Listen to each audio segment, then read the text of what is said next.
الحمد لأهله والصلاة على أهلها أما بعد فأعوذ بالله من الشيطان الرجيم بسم الله الرحمن الرحيم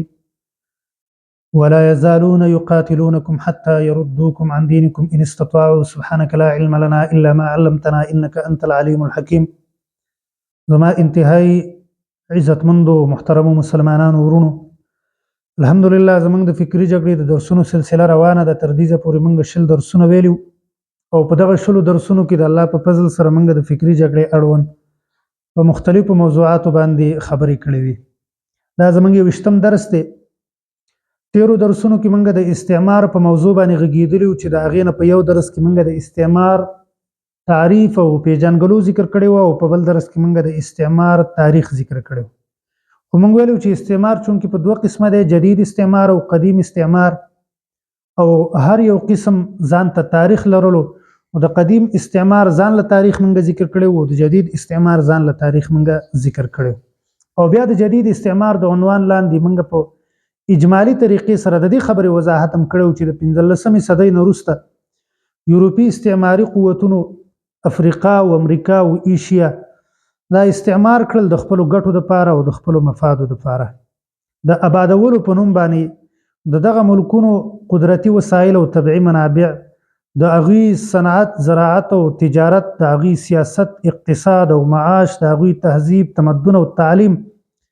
دا هر څه د خپل تسلط او د خپل کنټرول د لاندې راوستي د خپل ګټو لپاره او د خپل مفادو لپاره نننی درس کې به ان شاء الله تعالی موږ د دې څه قدر تفصیل کو چې دغه افریقا او امریکا او ایشیا څرنګه او کله استعمار شلو خو د دې نه مخکې یو خبره کومه د ملګرو په خدمت کې زما دا درخواست دی چې څومره زموږ ملګري دي هغوی باید چې د استعمار په اړه باندې څومره درسونه دي د اول نه اخره پورې دا واوري او په دې باندې ځان پوه کړي انشاءالله که په راتلونکي کې تاسو بیا مطالعه کوئ په دې موضوع باندې نو تاسو ته په مطالعه کولو کې کوم مشکل نه وي موږ په دې ټوله سلسله کې دا کوشش کړی دی چې کله موږ په کومه موضوع باندې غږېدلي نو زموږ کوشش دی چې په لنډو ټکو کې د هغې خلاصه ستاسو په ذهن کې کېدو تر څو تاسو راتلونکي کې په دغه موضوع باندې مطالعه کوئ چې مطالعه کولو کې تاسو ته مشکل نه نو دغه شانې کې دا موضوع ده انشاءالله چې کله تاسو دا درسونه واورئ ځان په دې باندې پوه کړئ نو که تاسو بیا په دې موضوع باندې مطالعه کوئ تاسو ته به انشاءالله تعالی مخې ته هیڅ کوم مشکل نه راځي اوس راځو د خپلې موضوع طرف ته اول نمبر کې د افریقا خبره کوو چې افریقا څنګه او کله استعمار شوله نو جنوبي افریقا د پراخه میدانونو او د ګڼو ځنګلونو او د قدرتي وسایلو لرلو د وجنه او د کمی آبادی د وجنه چې د هغې آبادي کمه وه نسبتاً د یو ترقي یافته تهذیب او ثقافت لرلو خو یورپیانو ته د دې پته نه وه ولې تیر درس کې موږ د دې تذکره کړې وه چې یو جنوبي افریقا ده یو شمالي افریقا ده شمالي افریقا چې وه نو دا یورپیانو ته معلومه وه د مخکې خو جنوبي افریقا چې وه دا په 15مه صدۍ کې یورپیانو کشف کړله معلومه یې کړله نو کله چې دا معلومه کړله چونکې قدرتي وسایل پکې ډېرو نو په 14مه صدۍ کې د دې په استعمارولو باندې پیل وکړو بیا د 14مې صدۍ نه واله تر د 18مې صدۍ پورې په دې کې یورپي استعماري قوتونو د افریقا ګڼ ملکونه د خپل تسلط او د خپل قبضې د لاندې راوست د هغې چې کوم د تجارت لین دین د هغې چې کوم د معدنونو او د کانونو کنستلو د هغې چې کوم د صنعت پیداوارو دا هر څه یورپي استعماري قوتونو خپلو کاروباري ادارو ته حواله کړل باقي پاتې شو افریقایان نو افریقایان د هر څه نه محرومه کړل افریقایانو سره صرف زراعتي محصولات چې کوم زراعتي پیداوار چې کوم هغه پاتې شو افریقایي یو عالم لیکلی دی چې یورپي استعماري قوتونو د افریقا سره داسې کار وکړو داسې استعمار کړه لکه یو سړی چې لیمو راواخلي او نچوړي دغه شانې کې کار د افریقې سره یورپي استعماري قوتونو وکړو بیا په 1882 کې په 19مه پیړۍ کې د جرمن په برلن ښار کې د برلن کانفرنس په نوم باندې یو کانفرنس وشو او په هغه کانفرنس کې چې څومره افریقایي ملکونه مستعمر شوي وو هغه مستعمر ملکونه په یورپي استعماري قوتونو باندې تقسیم کړل شو بس هر یو پکې ځان له ملکونه واخیستل او بیا به د هغې نه خپلې ګټې ترلاسه کولې. بیا څه وخت پس چې کوم دی د دغه استعمار په خلاف باندې جنګونه شروع ډېر زیات افریقایان په هغې کې ووژلې شولو. لکه موږ به د الجزایر ذکر وکړو، د الجزایر په جنګ کې چې کوم دی په لکونو افریقایان ووژلې شولو. بالاخره په 1960 کې یورپي استعمار د افریقا نه وکوچېدو او افریقایانو ته د مقامي خودمختارۍ په شکل کې یو څو سیاسي ازادي ملاو شول. نو دا وه څلنډه شان کې کتنه هغه استعمار ته، هغه یورپي استعمار ته کوم چې افریقا استعمار کړې وه. دویم نمبر کې امریکا وه چې امریکا څرنګه استعمار شو او کله استعمار شوله. نو لاتینی امریکا د یورپي استعمار نه مخکې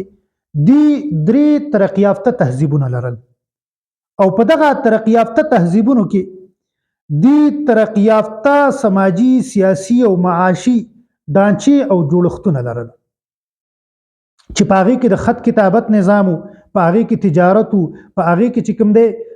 لاسي صنایع، دستکاري چې ورته ویل کېږي، په هغې کې د سرو او د سپینو لوښي جوړولو، په هغې کې د معدنیاتو نه چې کوم دی نو استفاده کولو. کله چې په 15مه پیړۍ کې دغه لاتینی امریکا کشف شوله، نو په 14مه صدۍ کې بیا د هسپانیا او د پرتګال لخوا امریکا، لاتینی امریکا دا استعمار کړل شوله. خو یورپي استعمار په ابتدا کې په لوټ مار باندې شروع وکړله. د هغې چې کوم د سرو او د سپینو زرو لوښي هغه یې په زوره باندې د هغې نه قبضه کړلو. د هغې چې کوم صنعت و، د هغې چې کوم تجارت و، هغه هر څه یې ور ختم کړل، هغه هر څه یې ور تباه کړل. د هغې چې کوم ترقي یافته تمدنونه هغه هر څه یې له منځه ویوړلو او د امریکایانو ضرورتونه یې په خپل ځان پورې محدود کړل. بیا د هغې چې کوم ځایي خلک وو د امریکا هغه یې ووژل، هغه نسلونه یې وله ختم کړل، یا یې داسې وکړل چې د هغوی نسلونه دا یې د نورو یورپیانو سره او یا د نورو افریقایانو سره مکس کړل، ملاوې کړل سره. او د مسیحي دین مبلغین یې راوستل تر څو دغه د امریکا چې کوم خپل خلک دي دوی دا خپل دین پرېږدي او په دوی باندې خپل مسیحیت ومني او مسلط یې کړي.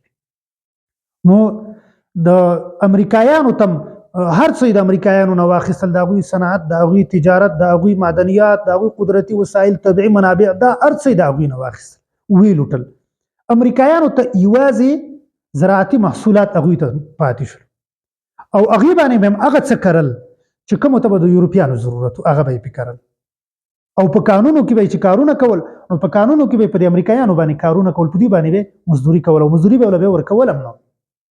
دغه شانې کې خادمان یې جوړ کړي. بیا چې به اوس کله د مزدورانو کمې راغې، نو بیا به د افریقې نه تور پوستکي چې کوم غلامانو هغه به یې راوستل او هغه به یې په دې قانونو کې اړم کړل او په هغوی باندې به دغه خدمتونه او دغه کارونه کول او د هغې نه چې به کوم څه حاصلېدل نو هغه به یې خپلو ملکونو ته انتقالول.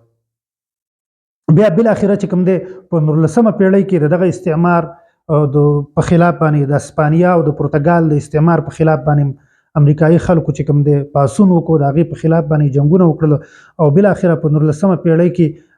امریکا چې کوم ده نو د هسپانیا او د پرتګال د استعمار نه آزاده شول. خو دا یو خبره به یاد ساتئ چې څومره د مسلمانانو ملکونه یا د کافرانو ملکونه هغه استعمار شوي دي، که استعمار د هغه ځای نه بیا کوچېدلی دی، خو بیا هم تر یو وخته پورې د هغه استعمار په هغه ملکونو کې او په هغه علاقو کې باقي پاتې شوی دی. انشاءالله تعالی راتلونکي درس کې چې موږ کله د هندوستان د استعمار خبره کوو چې ایشیا څرنګه د یورپي استعمارګرو لخوا استعمار شوله، نو په هغې کې به بیا موږ د دې وضاحت کوو انشاءالله تعالی چې کله د هندوستان نه، د بریاعظم نه، هندو پاک نه استعمار وکوچېدو، نو تر کومه وخته پورې د هغې استعمار اثر باقي و. زه به دا ویم چې تر اوسه پورې د هغه استعمار اثر په هندوستان کې لا شته دی او باقي دی. انشاءالله په راتلونکي درس کې به بیا په دې باندې خبره کوو. واخر دعوانا ان الحمد لله رب العالمین.